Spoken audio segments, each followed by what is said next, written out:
Hello fellow stackers, today we're diving into the fascinating world of the British Britannia coin. With its exceptional design features, it's a gem worth considering. If it wasn't for the 20% sales tax on silver bullion coins in the UK, but don't worry, we've got some savvy savings tips for working class families. For those of us outside the UK or Europe, it's hard to believe that some people pay up to 20% sales tax, even on investment-grade precious metals like silver bullion coins. This channel is all about helping working-class, low-income families use gold and silver coins stacking as a smart savings vehicle. Here we strip away the emotional and patriotic connections to the coin's countries of origins. We're all about the hard truths on how best to save. So what can you do if you're in a sales tax territory? Remember that only 5 out of the 50 US states don't have a local county sales tax on precious metals. What can working class stackers do to avoid paying tax on top of the premiums and trading spreads in silver? First, avoid buying from coin shops and bullion dealers. Instead, buy from private individuals. So silver bullion on the resale market is an option if you know and trust what you're doing. It's not a great risk for a few ounces at a time. That's the beauty of the British Britannia. It has fantastic security features. When combined with its weight and dimensions for the density of silver, you can be confident when buying from a non-bullion dealer. Since 2021, both the gold and the silver versions have incorporated distinct security features. Latent image. This is a small security feature that at first glance looks like a padlock, but as you twist the image in the light, it becomes the trident, which obviously is part of the general design that you can see that Britannia is holding on to on the edge of the spear. There's a micro text that is on the outer circular rim of the coin, which is written in Latin, Dexes et Tutermen, which translates into English as an ornament and a safeguard. That's around the edge of the Britannia coin.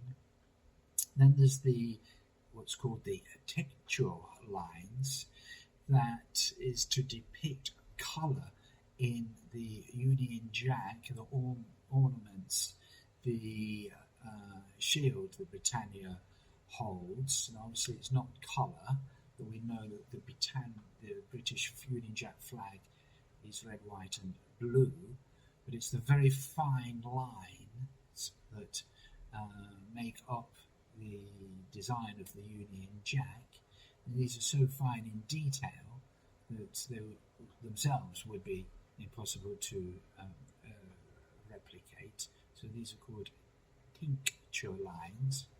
And then there's the background of the design features of the Britannia imagery, which make up the seas, the waters, which would appear to animate as waves.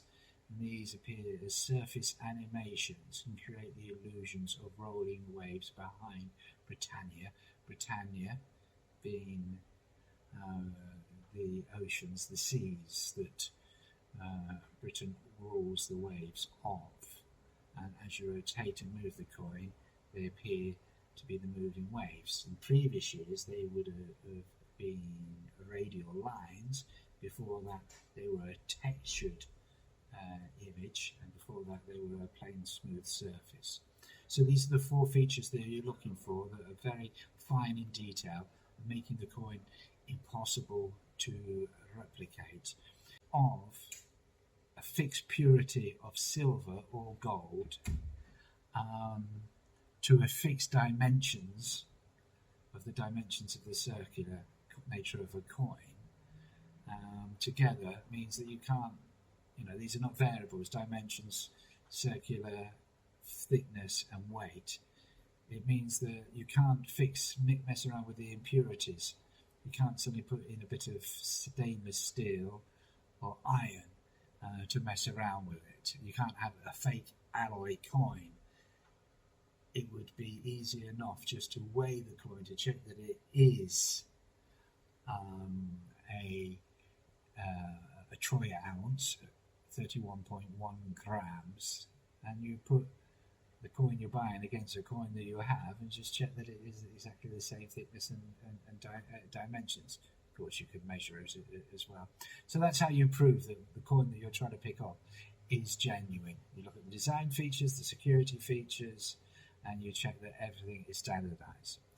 Now, what's the difference between gold and silver for savings? Well, if you're making the savings, gold is ideal because of its market prices consistently and upwards. Silver, on the other hand, is more volatile. Sometimes it has dips and it moves sideways for long periods of time, and that makes it harder to retain to get the gains that you're looking for. And the difference between gold and silver is what's often known as the gold and silver ratio. You may have heard about it. It's not particularly important. It used to be an indicator of gold would drag silver up, which is why it's often described as silver as being the poor man's gold. Currently, the gold silver ratio is 90 times silver requirement for one gold item. It used to be 60 to 1, now it's 90 to 1, which shows, quite frankly, how gold has pulled away from silver. This is due to as much since the 2008 financial crisis, then the 2020 pandemic, and then the 2022 Russian conflict, and how the West weaponized the US dollar with the sanctions and of the locking down of Russian savings, international savings. So many countries have decided that they want to protect their savings and have started to move away from the US dollar holdings and have moved into gold. Several countries have even started to repatriate their gold savings from New York and London. We've seen that in the case of Germany, Poland, Slovakia, and of course of China, where there's been massive repatriations from New York and London exchanges, and it has been China's buying up of gold, but of other countries as well, who've decided that they don't wish to face future sanctions from the West if they fall out of favour with the West. Obviously, with the new government in the West in 2024, there was a whole round of Western elections which moved away from the ideas of free trade and Western isolationism. So many of the Asian countries have decided to try and have, on the one hand, gold savings instead of dollar savings. Some have gone further to the dollar. Singapore, for one, sold off a load of its gold in favour of making sure it had plenty of dollar to protect its ability to go to defend its interests of enemy. We have no enemies, and we have only friends approach in the world, because it's so small it has to not offend anybody.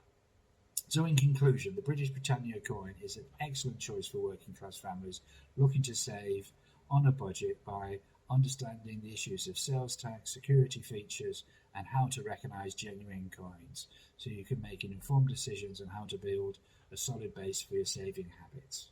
Thank you. Stay strong, stay safe, and always bye.